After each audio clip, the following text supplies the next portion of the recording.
morning! Morning! Ayan. First of all, I'd like to welcome everybody for our Alliance Success Achievement Program. Before anything else, can we welcome those who are first-timers to attend this kind of seminar? Pwede pong pakitaas yung mga kamay nila. Palakpakan naman natin yung mga importante yan kasi unang-una, for your development in this business, dapat matuto muna. Pero preferably, before you even attend our ASAP tonight, preferably naka-attend na kayo ng OPP with the product demo and also the NDO bago ma-attend, before you can attend the ASAP or Alliance Success Achievement Program. ASAP is divided into two parts. We have the part 1 and we have the part 2. So, each seminar, of course, serve their different purposes. Kaya, importante, pag nagsisimula kayo, alam nyo kung ano yung seminar na dapat na ina-attend natin. So, katulad ng binanggit ko, dapat naka-attend na tayo, ganito yung pagkaka-arrange niya. Although, yung ASAP deals about yung intricacies ng networking, especially the definition, ano yung history ng network marketing, what's the future of network marketing in the Philippines or in the whole world. Mas maganda na habang tumatagal, lumalalim yung knowledge natin dito. And of course, since network marketing is a duplicatable or duplicable business, eventually, kung ano yung nalalaman natin pag nag-start ka, dapat nalalaman din down the line. Kasi nagkakaroon lang ng leverage dito sa business. Once yung mga downlines mo, can also do kung ano yung nagagawa mo. Now, ang basic understanding kasi sa business is, pag nagkaroon ka na ng downlines, that is already leverage. Pero, I'd like to dispute that dahil unang-una, walang leverage pagka hindi mo na-duplicate yung sarili mo. So, it doesn't mean that even if you have thousands of distributors under you, pero wala ka naman leader o kaya hindi nila kayang gawin or hindi sila independent katulad mo, then wala pa rin leverage, wala pa rin multiplication. And yung multiplication, of course, magsisimula yun sa inyo. Ibig sabihin, the quality of the group na mabibuild ninyo will depend or will highly depend dun sa quality ng training na naatinan mo. Kasi ganun yun eh. Ang tawag sa training, formation nyo to eh. Ang alam ng maraming tao, ang pagyaman sa networking, instant. Hindi po ganun. No? Lagi namin sinasabi, lahat ng bagay na may value sa mundo, pinaghihirapan. Kaya if there are promises na wala kang gagawin at yayaman ka, hindi po totoo yun. Sometimes, or most of the time, ladies and gentlemen, there's no such a thing as free lunch. Kasi pag sabi mong free lunch, at the end, yun pa ang mas malala kaysa dun sa mga sinasabi nating mga iba pang mga promises. So, for tonight, magko-concentrate tayo dun sa Alliance Success Achievement Program. Ipapakita namin sa inyo kung bakit mo kailangan lalo kung magseryoso sa business na to. I'm sure yung iba dito, nagdadalawang isip pa, baka hindi pa nagpe-paying. Ngayon, pagkatapos ng training na to, I'm sure, hindi na pagdadalawang isip ng pagpe-pay ang gagawin niyo. Ang iisipin niyo kung magti-3 heads ka o magse-7 heads ka. Ano ba yan? So, simula tayo. Kasi, una-una, those who do not know me, I'm Mr. Gonzales, Jurgen Gonzales. I happen to be the Business Development Officer of AIM Global. I've been in the business of network marketing for the last 18 years. Prior to joining, I was an engineer before. Well, until now, I'm still an engineer, kaya lang, hindi na ako practicing engineer.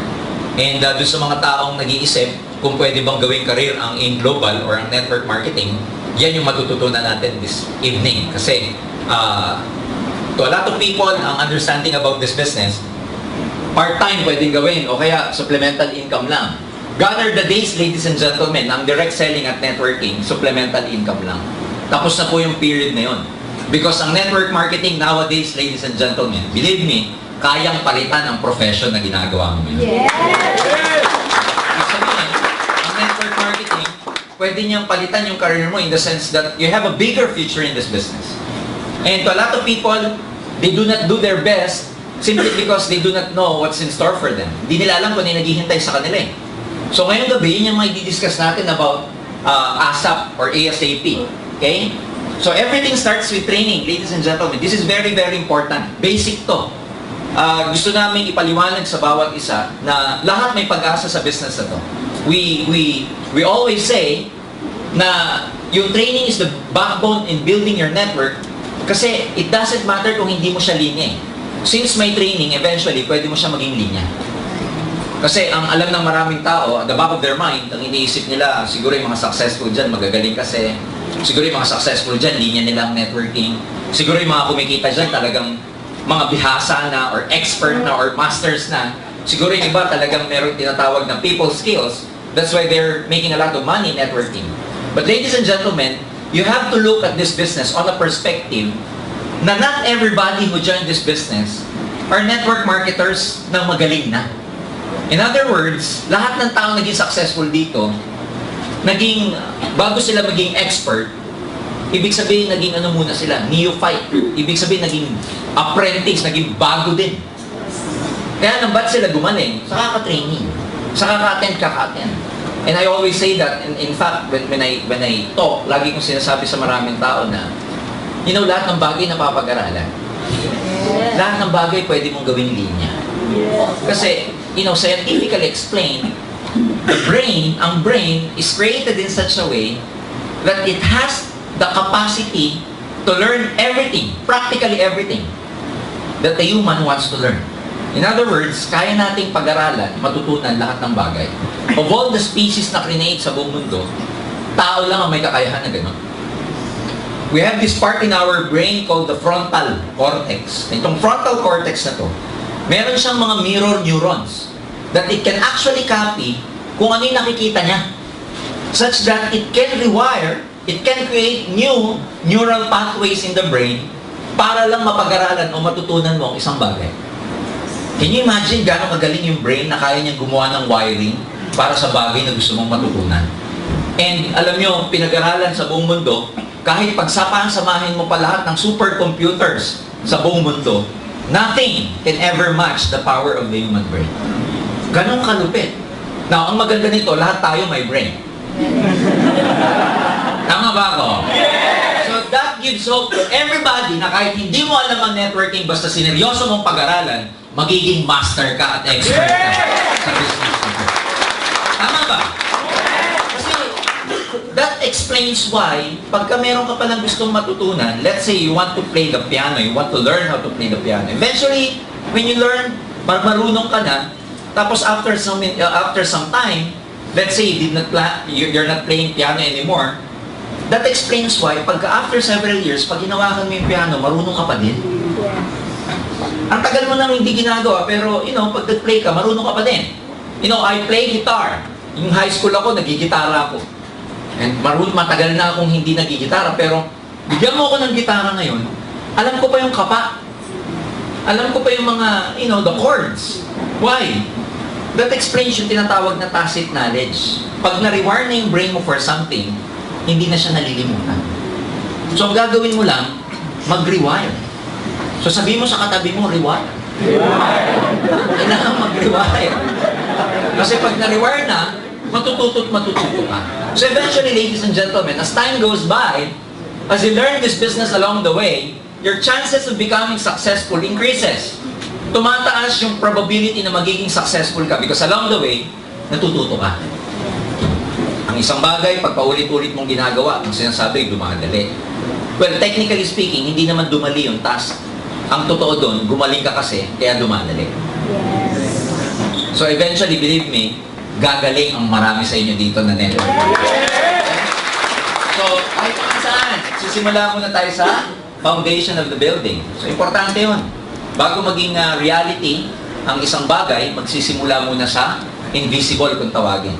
You know, sometimes when you try to look at the structure when it is on the building process, you never see what actually happens when they are trying to dig the foundation. A lot of construction companies would put this fence around the foundation, and you never see actually how deep the foundation is. And pag may kinoconstruct, magugulat ka, parang walang nangyari. Pero sa loob, hindi mo nalalaman, may mga foundation pa lang, may mga ginagawa pala para pampalalim ng foundation. And in truth, ladies and gentlemen, ganun din sa buhay, especially pag networker ka. Eventually, you don't see tangible or solid result in terms of your income. Wala muna. Kasi nagpapalalim ka muna ng foundation. Di ba? At mas maganda pag malalim ang foundation mo. In fact, kahit saan mas maganda pag may foundation. Tanungin niyo yung mga girls. Bago mag-makeup, mas maganda kung may foundation kayo. Tama ba yun? So, ganun din dito. Mas maganda kung meron kayong foundation. Pag hindi pa kumikita, it's okay. nasa foundational level pa rin kayo. It's not something that pag nagbayad ka, nag-pay in ka, that's it, yayaman ka na. No. You have to build your foundations first. At dapat yung foundation mo, malalim. Kasi pag malalim yung foundation, eventually, mataas yung building. Tama ba? Directly proportional yan eh. Pagka yung lupa, let's say, yung soil, let's say, ito yan, ang foundation mo, ganito lang kalalim. Tapos ang building mo, napakataas. Ano mangyayari? It will eventually tumble down. Kailangan kung gano'ng kalalim yung structure, ganun din kalalim yung foundation. So, pagka tumatagal kayo sa foundation, isa lang ibig sabihin yan, mataas kasi yung building pagdating ng panahon. Kaya pagka marami nang naghihintay sa inyo ng result, tapos wala pa kayong result, sabihin nyo, foundation. Ha? Because pag malalim yung foundation mo, lumalalim din, tumataas din yung confidence level mo. Now, training enables you to develop a good learning attitude. This is very important in this business. You have to be really humble, to really sit down and train yourself. And repetition is the mother of learning.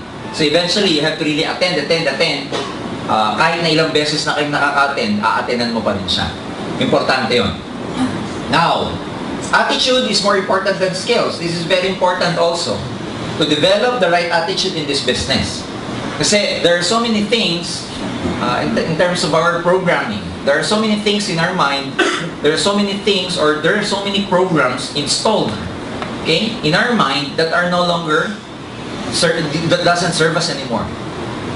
Ang dami nating mga maling mga akala sa buhay.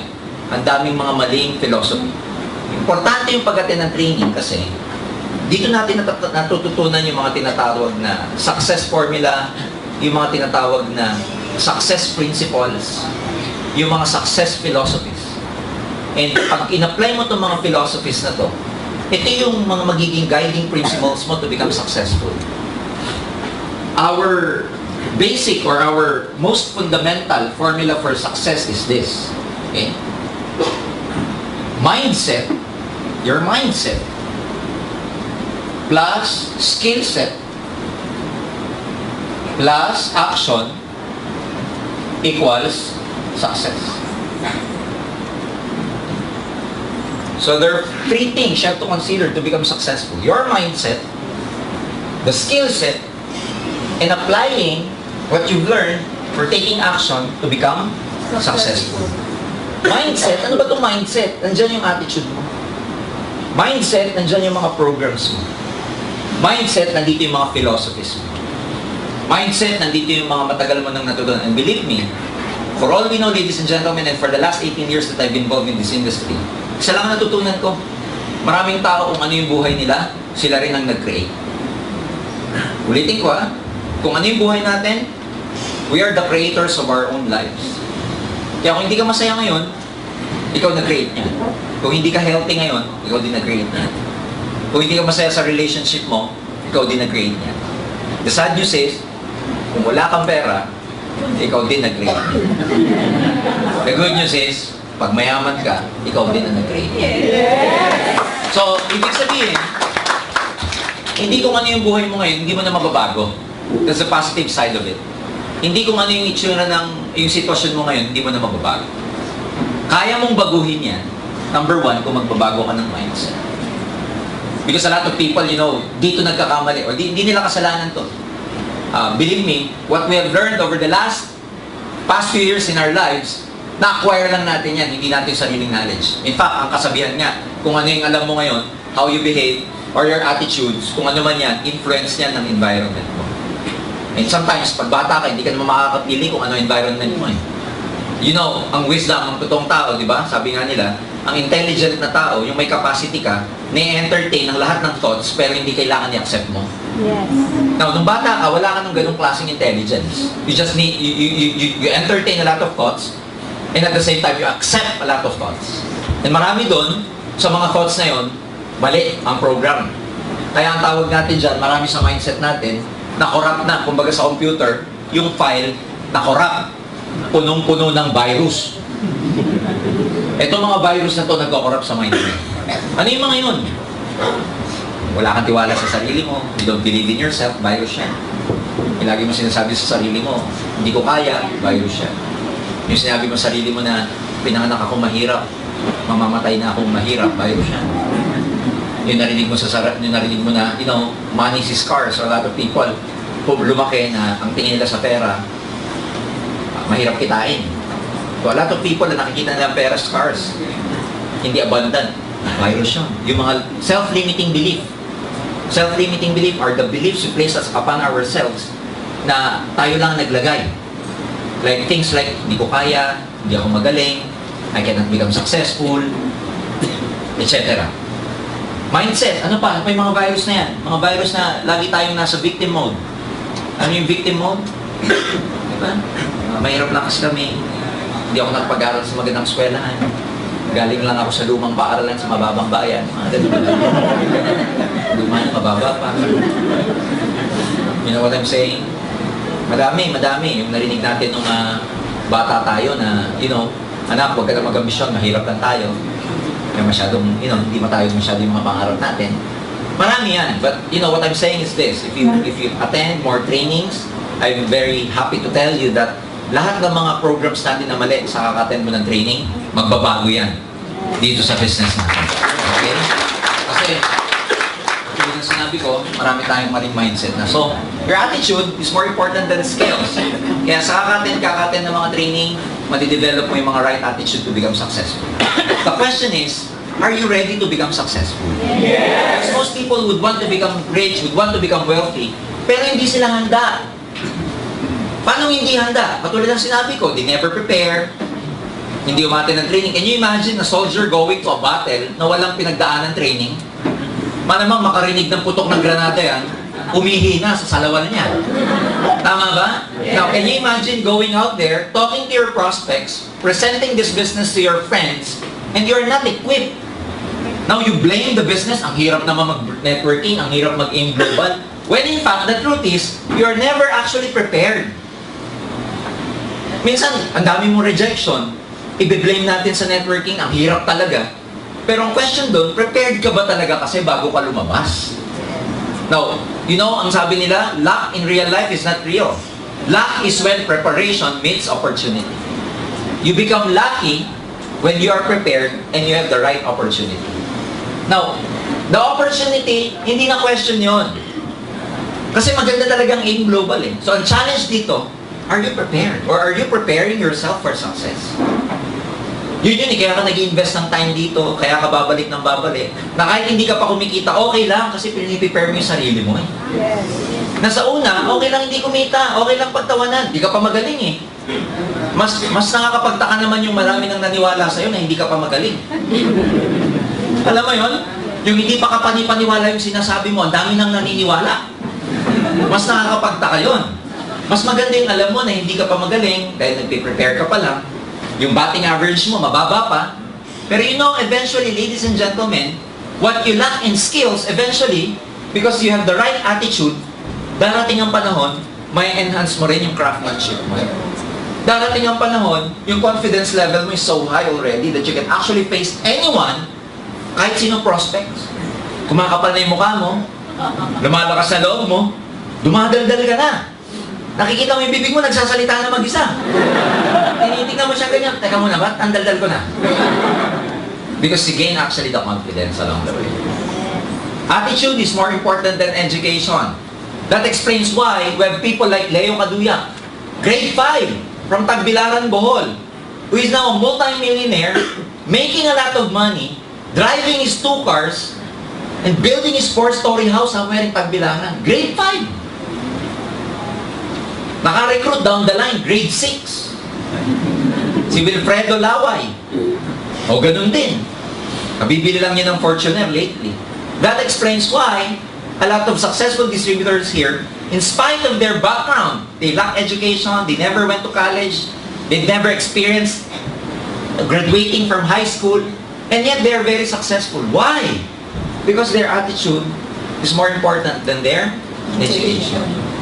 In fact, mas marami nga akong tao nakita minsan, nagbabackfire sa kanilang education nila. You know why? Because people with high education tends to be minsan proud, minsan magaling, Minsan, alam mo yung kasabihan na laging sinasabi sa sarili, alam ko na yan. I know that. Hindi ka pa nag-explain, I know that. Pag sinanong mo, alam mo na ba yung network? I know. Hindi ka pa tapos, so I know. So nakakatakot because sometimes, yung mga non-professionals, mas nagiging successful sa professional. You know why?